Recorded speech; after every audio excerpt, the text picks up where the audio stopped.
Hey guys, it's Ed with CMC Reptiles. Want to do a really quick video showing this red-eared slider right here. This thing is a trip. I got 4 of these animals. This male I separated into a different part of the yard because he was pretty aggressive with the female.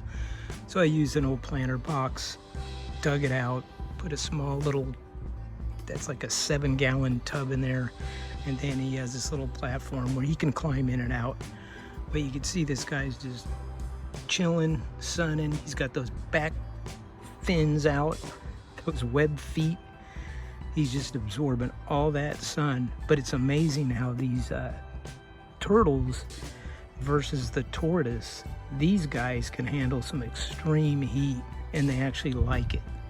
Now, if you look at my African spur thigh, he's burnt and he's in the shade. So he's doing the complete opposite.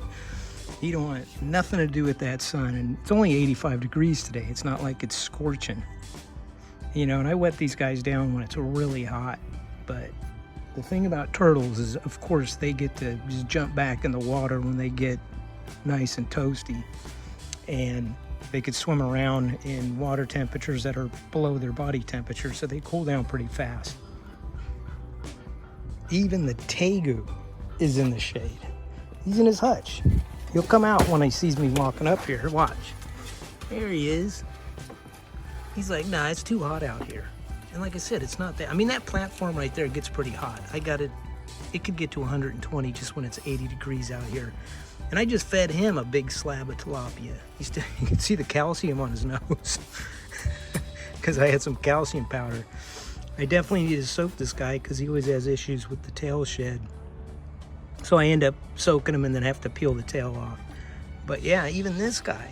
And this is another animal that lives in an area that's just extreme heat. But the turtles take it. It's a trip. And I wet this down all the time too.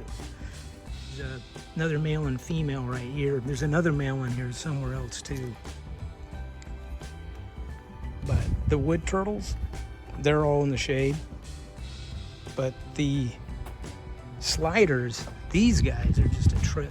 And this dude has no fear. I mean, he literally will run up to me when I come out here.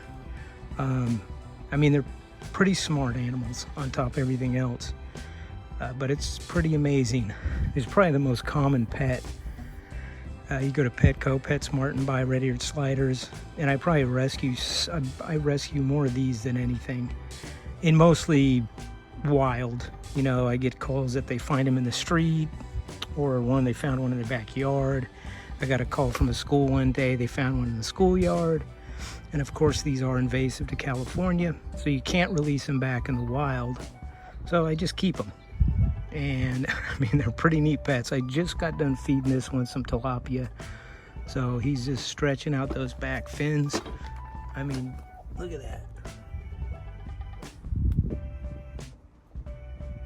Guy has no fear at all. He literally comes to me when I'm out here.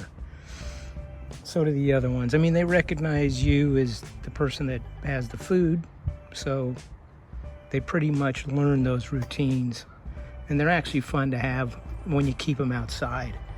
I definitely don't recommend keeping these inside in a fish tank unless you have a massive fish tank, but outside so much better because these, I mean, you could just see they like being on land when it's hot, when they're basking. They come out of the water, they'll stay out of the water most of the day, just warming up, and then they go back in the water at nighttime. So they're pretty cool to have. I just wanted to do that quick video to show you. I mean, my other tortoise is actually in his shanty, so both the sulcatas, and these are desert tortoises, are literally sitting in the shade.